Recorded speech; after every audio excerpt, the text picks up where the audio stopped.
Hi guys, welcome back to my channel. My name is Anastashkina, and in this tutorial I'm going to teach you how to make wafer paper blossoms. Something like this. And next week we are going to assemble them in this beautiful blooming branch. Let's begin.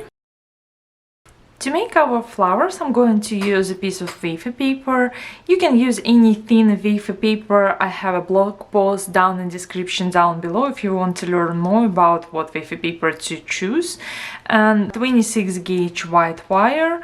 I'm going to use my pollen mixture. Pollen mixture is made out of semolina flour or fine corn flour with a little bit of yellow petal dust or yellow powder color, and just everything is mixed together and shaken. So I have this yellow fine pollen mixture, a little bit of water and a pair of scissors.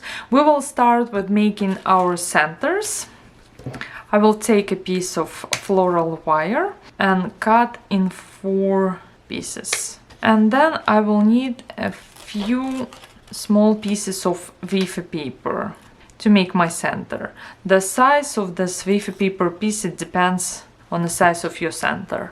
This is roughly 1/2 inch by 1/2 inch, but it doesn't matter because we are going to shape our center. To do that, I'm going to take my brush. This is just water, and I'm going to gently brush my wafer paper on both sides until it starts to melt. And then I'm going to bring all the sides together and create this small centerpiece like this. And then I will take my wire and just insert in the middle until I can feel that it is attached.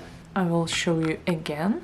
What I have here is a piece of wafer paper, a little bit of water to start to melt it. And when I feel that it's sticky and soft, I'm going to bring all the pieces together to create my circle or to create my center. This tiny wafer paper button. And I'm going to take a piece of floral wire and just insert here in my center like this, and I will set it aside to dry.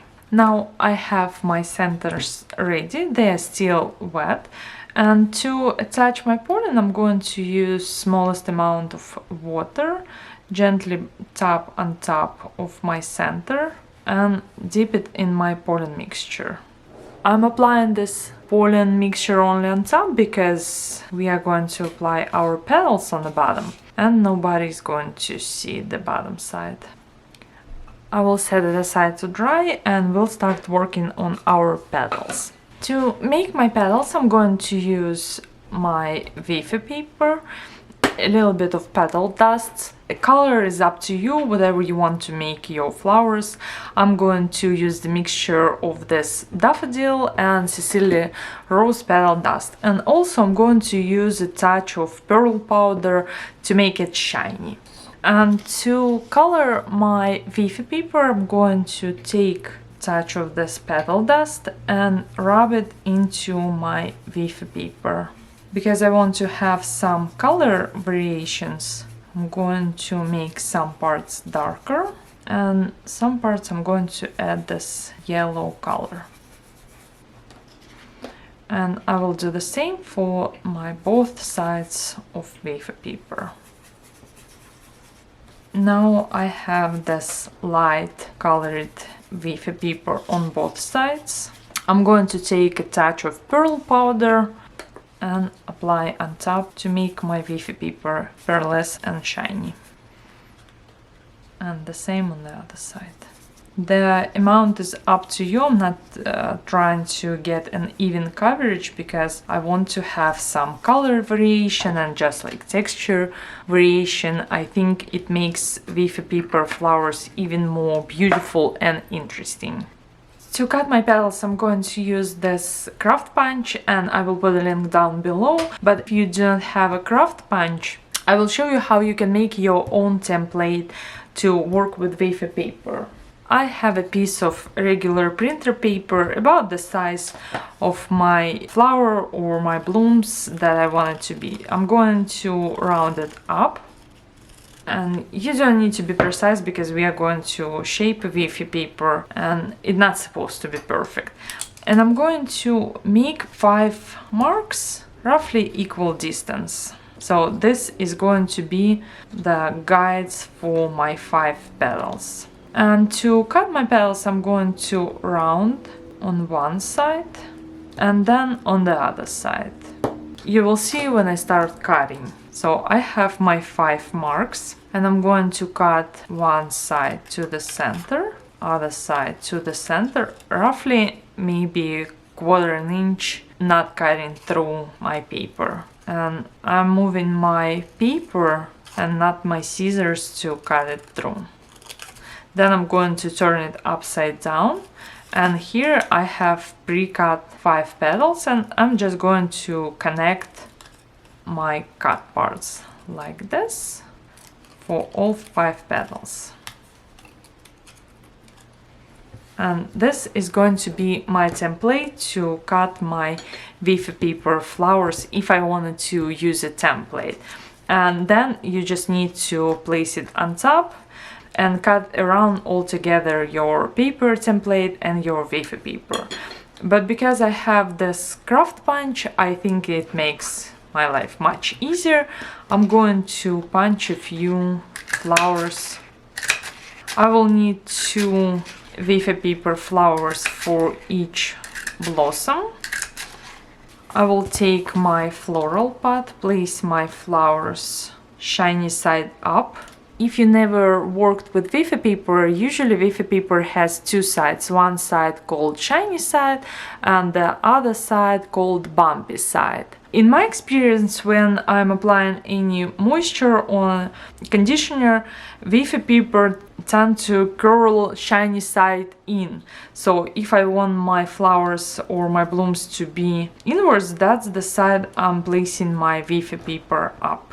I have my 10 flowers and I hope you can see the difference in color and textures. And to shape them, I'm going to take my ball tool and this wonderful contraption. This is a face mister. You can use any steamer and I will put a link down below where you can buy this. This is relatively inexpensive, but it helps to apply enough moisture to your wafer paper to shape it very easy way. And I'm going to place my ball tool onto my wafer paper and just gently press to shape. If you want your flowers to be a different shape, what you can do is you can use a Dresden tool, especially the sharp end of your Dresden tool, and then your flowers will be different shape. So you can see it depends on the tool you're using. You can get something like this curly, rounded, or something this sharper. If you want your petals to be more closed, like early bloom, press down in the middle to bring all your petals together. And now to assemble our flowers, what we are going to do is we are going to take our center, a touch of water, or you can use wafer paper glue and a small brush. So I will take my first blossom and apply just a touch of water in the middle. We'll take my second one and place it on top, and then I will put a little bit of water here in the middle to insert my center. And because our center made out of wafer paper, it will stick. Wafer paper sticks to wafer paper in no time. We have our first blossom, and I will do the same for my other ones. So 4 more open one will be my first layer and more curled one will be my second layer. So I'm placing just a little bit of water in the middle to stick my 2 petals like this, and I will apply a touch more water in the middle to insert my centers. You can use this technique to make your flowers in different sizes, in different shapes. Depends on the shape or on the size of your template or tool you use. Now you know how to make this beautiful wafer paper spring blossoms, and next week we are going to use them to create our spring blossom branches. Don't forget to subscribe to my channel, and I'll see you next week. Bye bye!